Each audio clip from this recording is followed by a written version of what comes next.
যেহেতু mango season চলছে and mango is one of my most favourite fruits, তো আমের একটা ডেজার্ট বানাবো না তা কি হয়? চলেন আপনাদেরকে আমের খুব মজার একটা ডেজার্ট বানিয়ে দেখাবো। এটা আপনারা সবাই ট্রাই করতে পারবেন, খুবই ইজি।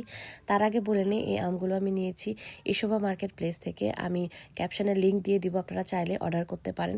ইউকের যে কোনো জায়গায় ওরা ডেলিভারি দিয়ে থাকে। তো যাই হোক, এটাতে কিন্তু দেশি ম্যাঙ্গো ইউজ করেছি, একদম বাংলাদেশের রাজশাহীর আম্রপালি আম। You can call it either mango tiramisu or mango delight, but it taste like heaven. I'm telling you guys, trust me. তো এই জন্য ফার্স্টে লাগছে হচ্ছে লেডি ফিঙ্গার বিস্কিট অ্যান্ড ফিলাডেলফিয়ার একটা ক্রিম চিজ নিয়েছি। দেন এই ডাবল ক্রিমটা আর ম্যাঙ্গো তো থাকছে, দেশি ম্যাঙ্গো হলে বেটার, বাট আপনার হাতের কাছে যেটা থাকবে সেটা দিয়ে আপনারা বানাই ফেলতে পারবেন। সো ফার্স্টে আমি আমগুলোকে ধুয়ে নিয়েছি ভালো করে, দেন আমি হাত দিয়ে এভাবে পিল অফ করবো। এটা যেহেতু পাকা আম, এভাবে পিল অফ করা যায়, ভেরি ইজি অ্যান্ড স্যাটিসফাইং। এরপর আমি আমগুলোকে এভাবে ছোট ছোট করে কিউব করে কেটে নিব। এর কিছুটা আমি রাখবো হচ্ছে ফিলিং দেওয়ার জন্য ভেতরে, অ্যান্ড বাকিটা আমি পিউরি বানিয়ে নেব। অনেক মিষ্টি আমটা।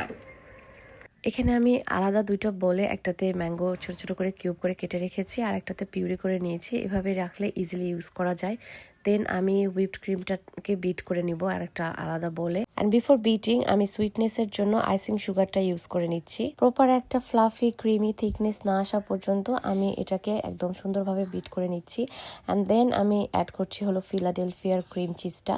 দেন এই ক্রিমগুলোকে সুন্দরভাবে বিট করে নেওয়ার পরে এটার মধ্যে আমি ম্যাঙ্গো পিউরিটা দিয়ে দিব। এটা দিয়ে আবারও আমি ভালো করে বিট করে নিব। আর একটা বোলের মধ্যে আমি মিল্ক অ্যান্ড ম্যাঙ্গো পিউরি দিয়ে একটা মিল্ক সিরাপ বানিয়ে নিয়েছি। দেন আমি আরেকটা বোল নিচ্ছি যেটার মধ্যে আমি ডেজার্টটা অ্যাকচুয়ালি বানাবো। ফর দ্য ফার্স্ট লেয়ার আমি লেডি ফিঙ্গার বিস্কিটগুলোকে মিল্ক সিরাপের মধ্যে একবার সোক করে নিয়ে এই পাত্রে বসিয়ে দিচ্ছি। আপনারা চাইলে ক্রিম বা ম্যাঙ্গো পিউরি দিয়েও ফার্স্ট লেয়ারটা করতে পারেন। তো যাই হোক, তারপরে সুন্দরভাবে এগুলো বসিয়ে দেওয়ার পরে আমি এর মধ্যে যে ক্রিমটা বানিয়ে রেখেছিলাম এটার লেয়ার দিয়ে দিব। এটার লেয়ারটা আমি বেশ একটু থিক করেই দিব যাতে খেতে অনেক মজা লাগে অ্যান্ড ক্রিমি লাগে। অ্যান্ড আপনারা দেখতে পাচ্ছেন যে এটা দেখতে কি স্মুথ, কি সুন্দর হয়েছে টেক্সচারটা, অ্যান্ড কালার একদম ম্যাঙ্গোর মতো। এরপরে আমি কেটে রাখা যে ম্যাঙ্গো কিউবগুলো ছিল এগুলো দিয়ে নিচ্ছি। এই লেয়ারটা দেওয়ার কারণ হলো যখন আপনারা খাবেন তখন এই ফ্রেশ ম্যাঙ্গোটা যখন মুখে পড়বে তখন যে কি মজা লাগবে। অ্যান্ড দেন সেম ভাবে আমি আবার সেই লেডি ফিঙ্গারের একটা লেয়ার করে নিচ্ছি। তারপরে এর উপরে আমি ম্যাঙ্গো দিয়েছি। তারপরে আমি লাস্টে হচ্ছে আবার ক্রিমের লেয়ারটা দিব। এই লেয়ারটাকে আমি বেশ থিক করে দিয়েছি কারণ আমার একটু ক্রিমি ভাবটা খেতে মজা লাগে।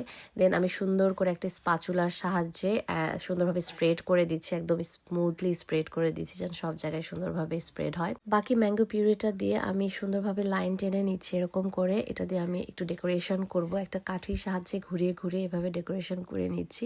এটা দেখতে খুবই এলিগেন্ট লাগে।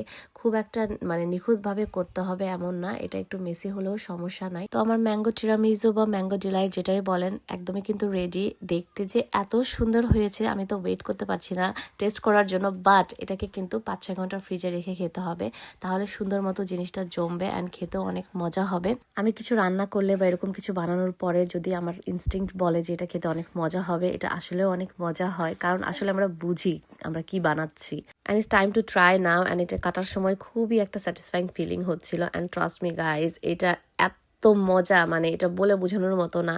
আপনারা যদি ম্যাঙ্গো পছন্দ করে থাকেন এই ডেজার্টটা অবশ্যই বানাবেন এবং অবশ্যই ট্রাই করবেন, খুবই মজার হয়। এটা চাইলে আপনারা কেক দিয়েও বানাতে পারেন।